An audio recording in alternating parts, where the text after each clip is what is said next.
Welcome on Easy Learning. Now we are going to cover the next part of this chapter, The Earth, written by H.G. Wells. Okay. तो पहले paragraph में हमने देखा था कि Benji की जो प्रोग्रेस है उसके बारे में किसी को नहीं पता था, केवल बेंजी को ही पता था। उसकी प्रोग्रेस को आदमी के एम्प्लॉयमेंट के रूप में या कितना जो है वो नया जो चिकन्स हाउसेस बनाता था अपने फादर्स के फॉर्मर लैंड पे, उससे पता करता था कोई भी व्यक्ति कि बेंजी ने कितना प्रोग्रेस किया है। बेंजी ने क्या किया था, अब अपनी मदद के लिए लोगों को भी रखना शुरू कर दिया था। One of this people was a girl named Florence. कहते हैं बहुत सारे लोगों को जो अपने पास रखा अपनी मदद करने के लिए बेंजी, उनमें से एक गर्ल थी, उसका नाम था Florence. She had thick heavy legs and loose lips. उनकी जो लेग्स थी वो काफ़ी भारी भरकम थी और उनके जो लिप्स थे वो बहुत ही लूज थे। एंड अनरिफ्लेक्टिव ग्रे आइज, और उनकी आंख जो थी वो ग्रे थी लेकिन अनरिफ्लेक्टिव थी। That matched बेनीज in their apparent simplicity, जो कि यहाँ पे बेंजी होगा दोबारा, जो कि बेंजिस की जो अस्पष्ट जो भोलापन है उससे मिलता जुलता था। ठीक है, तो यहाँ पर मैं जो फ्लोरेंस गर्ल है, अभी नया कैरेक्टर का नाम है जो हमने पढ़ा था सेंटेंस के बाद, तो इसकी फिजिकल अपीयरेंस के बारे में दिया गया है कि वो कैसे दिखती थी, और उनका जो अपीयरेंस है वो बेंजी के अपरेंट सिंप्लिसिटी से, अपरेंट का मतलब जो बिल्कुल भोलापन है बेंजी का, उससे मिलते जुलती थी।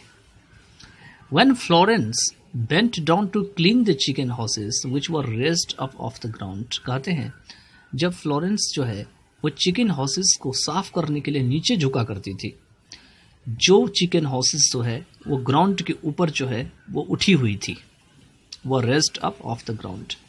Benji could see gap of bare flesh above her grey stockings और the shadows of deep breasts beneath her smock. तो बेंजी क्या करता था कि उनके जो मांसल शरीर थे, जो कि कमर से ऊपर के शरीर थे, जिसके ऊपर उसने ग्रे कलर के कपड़े जो है पहन रखे थे ढकने के लिए अपने ब्रेस्ट को, और जो शैडो ऑफ डीप ब्रेस्ट थे उनके स्मोक के नीचे में, स्मोक होते हैं जो अपने ब्रेस्ट के ऊपर पहनते हैं, वो कपड़ा होता है जो जिसको स्मोक कहा जाता है, उसके अंदर गैप को उसने देखा। किसने देखा? बेंजी ने देखा। In a little while Benjy was catching Florence about the waist in the warm dark incubator houses. कहते हैं कि कुछ ही पल में बेंजी जो है, बेंजी की जो है फ्लोरेंस की तरफ झुक गया या उसकी तरफ अट्रैक्ट हो गया। उसने जो है वेस्ट को भी देखा, उसकी कमर को भी देखा। कब देखा? तो जब इंक्यूबेटर हाउस जो थी वो वार्म थी और अंधेरा था उसमें।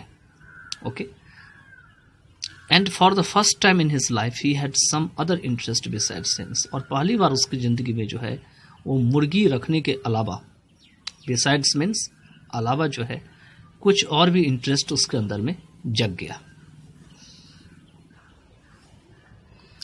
It became clear to him that his father and mother did not like Florence. उनके लिए यह बात स्पष्ट हो गया, किसके लिए? बेंजी के लिए, कि उनके जो फादर मदर हैं वो फ्लोरेंस को लाइक नहीं करते थे। This simple undistinguished girl with अगली legs and A mouth that would not keep shut. क्यों नहीं करते थे? कि यह सिंपल सी लड़की थी, बिल्कुल अलग सी थी, अनडिस्टिंग्विश्ड गर्ल। ठीक है, अनडिस्टिंग्विश्ड थी, या यहाँ पर अनडिस्टिंग्विश्ड का मतलब हो सकता है कि जो कि बहुत ही असाधारण ना हो, बहुत ही सिंपल सी हो, जिनके लेग्स अगली से थे और माउथ तो ऐसा था जो कभी चुप ही नहीं रहा करता था, बोलती रहती थी, would not keep shut. But Benji did not need a distinguished intelligent girl. लेकिन बेंजी की जो है बहुत ही अलग सी दिखने वाली लड़की की जरूरत नहीं थी, इंटेलिजेंट गर्ल की जरूरत नहीं थी। Even if one would have looked at him, भले ही उनकी जो है कोई उनको जो कोई चाहे या उनकी ओर देखे, ऐसे भी लड़की की उनको जरूरत नहीं थी. Even if one would have looked at him. He needed a woman to help with the hens, and soon he was saying that he and Florence would be married. उसे एक ऐसी वुमेन की जरूरत थी जो कि हेंस को जो है रखने में मदद करे, और तुरंत ही वह जो है कह दिया या कहने जा रहा था कि वह और फ्लोरेंस जो है वो दोनों ही शादी कर लेंगे.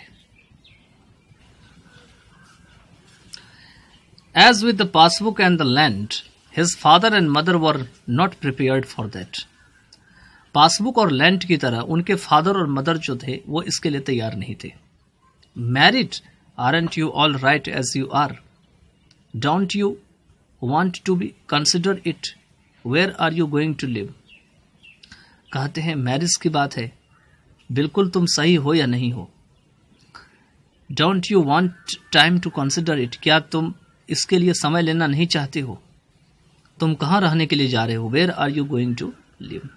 Here, Benji said. Benji ने कहा कि मैं इसी घर में रहूंगा, मैं यही रहूंगा, यही मेरा घर है.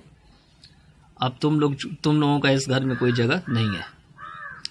And that autumn, at the end of his 40th year, Benji moved into the house with Florence and his wife.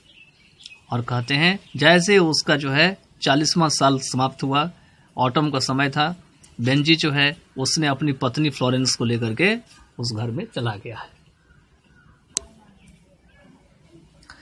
We'll want the front bedroom, Benji said. Benji ने कहा कि मुझे तो सामने वाला बेडरूम चाहिए. All their lives, his father and mother had slept in the front bedroom. Now they vacated it and moved into the back. पूरी जिंदगी उनके फादर मदर जो है इसी फ्रंट बेडरूम में जो है सोते थे. अब जो है उस सब ने इसे खाली कर दिया और पीछे चले गए. And moved into the back. This removal hurt them deeply. यह जो उनका हटने का, इस जगह से हटने का जो सीन था उसने उनको काफी ज्यादा जो है दुखी कर दिया. But because it was now Benji's house, because Benji asked it, they moved without protest. लेकिन क्योंकि अब यह बेंजी का घर था और क्योंकि बेंजी ने जो है मांगा था या कहा था इसके लिए, तो उस सब ने बिना किसी प्रोटेस्ट के जो है वहां से हट गए. Adding a little more to the long chronicle of sacrifice. और उसने जो है एक सैक्रिफाइस की अगली कड़ी जो होती है क्रॉनिकल, उसको भी इसमें जोड़ दिया. मतलब अपने पुत्र के प्रति जो है बेंजी के प्रति उसने और भी सैक्रिफाइस किया. Forgiving Benji because the simple minded cannot be expected to understand. Benji को फॉरगिव करते हुए, क्षमा करते हुए, इसलिए क्षमा करते हुए क्योंकि उन सबको लगा कि सिंपल माइंडेड जो लोग होते हैं उनसे उम्मीद नहीं की जा सकती है कि वो कोई बात समझे. तो चलिए ये वीडियो बड़ा होने जा रहा है क्योंकि अगला पार्ट करेंगे, पैराग्राफ तो बहुत लंबा हो जाएगा. तो I hope that you would have the better understanding after my correct explanation as much as it is possible, because the line by line explanation is very important to understand each and every word with a grammatical power, and you can learn more from it. You can also try to translate future with the help of these words and sentences. As I am trying to analyze the sentence, the sentences structure are sometimes in a complex order. Most of the places the sentences are in the complex disorder. They are not in the simple or compound way. So as I am trying to translate them, as I am trying to explain to you, you should also try to do the same in future as much as it is possible for you with the help of such videos, because these videos would be very helpful for you in future. It can also hone your English language. You can also be very expert while going through cracking an interview, either for the private sector or the governmental sector, because most of the students have always the expectation, the high expectation, the high ambition to speak English fluently in future. So it is not necessary to pass the 12th class, the graduation class or the post-graduation class, because these classes are merely the level of the degree classes, but you need to improve the language as much as you can for the future improvement, for the future promotion in the company or anywhere, in any sector you will be there with the job. So I think that I hope you would be doing the best. You would be going through these all my videos and share these videos to your friends who can also take help, who don't have the accessibility to the better teachers or the better coaching centers in India. They can't spend a lot of money to them. They can also take advantage of such videos, because I think that I can also help them as much as I can. And sometimes I am not available everywhere at the same time. Okay, thank you so much.